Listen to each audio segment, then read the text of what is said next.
Hey team, welcome back to the channel. So I want you to picture this. You've just given it your all in an absolute battle. You've pushed yourself to the limit, got the win. 3-2 marathon squash match, can be 90 minutes plus penalties in football, or a race in horrendous conditions. Now, what if I told you you have to do it all again tomorrow? Do you know how to recover properly and unlock your full potential? Well, that's what we're talking about today. Recovery nutrition and the game-changing 4 R's. Let's take a look. Kick things off with the first R. This is refuel. Now, I want you to imagine you've just crossed the finish line, heart's pounding, muscles are screaming for a break. This is when your body is like a sponge. It's ready to soak up nutrients. Now, you might not feel like eating, but getting some sort of fuel back into your body as soon as you can is key here. Now, depending on how quickly you need to recover, you want to aim for a snack high in carbohydrate with a little bit of protein, roughly a 3-to-1 ratio. Some examples might include chocolate milk. Popular brands are either Yazoo or Chocomel or just supermarket own brand. It could be skyr yogurt and an apple, 500 mils of semi-skim milk, 200 grams of protein yogurt with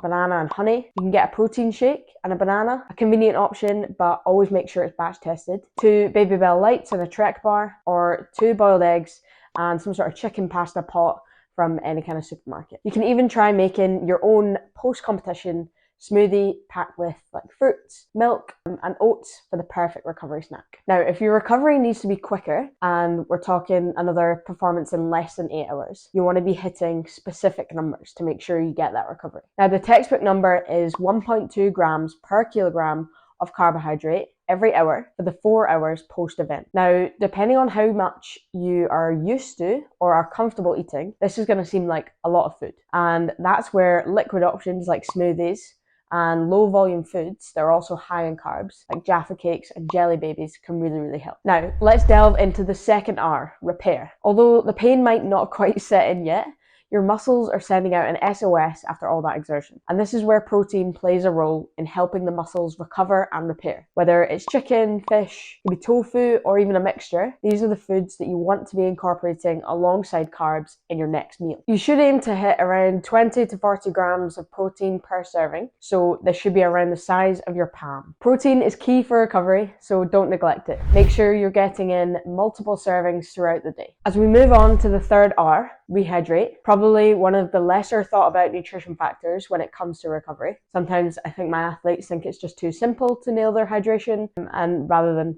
all the cryo chambers and massage guns that seem much more appealing. Sometimes simple is best. Being dehydrated, even just 2% of your body weight, significantly decreases your performance. Now, this is debated in the literature, but for the most part, anything above 2% isn't going to help you. Now, aiming to replace roughly 150% of any fluid you lose throughout exercise. Knowing this figure exactly requires you to know your sweat rate, which for most athletes is probably a step too far, but essentially you weigh yourself before and after exercise, subtract how much you consumed during exercise, and divide it by the time you spent exercising. Now, this gives you a value in litres per hour. This can be complicated, so a more general approach is to make sure you start rehydrating during exercise, aiming for 200 to 300 mils of fluid for every 10 to 20 minutes of exercise. Here, you want to be drinking to thirst and making sure you don't overdo it, because becoming overhydrated is just as much of a risk of being dehydrated. Another simple thing that you can monitor is the color of your urine. When you're hydrated, you will see urine that is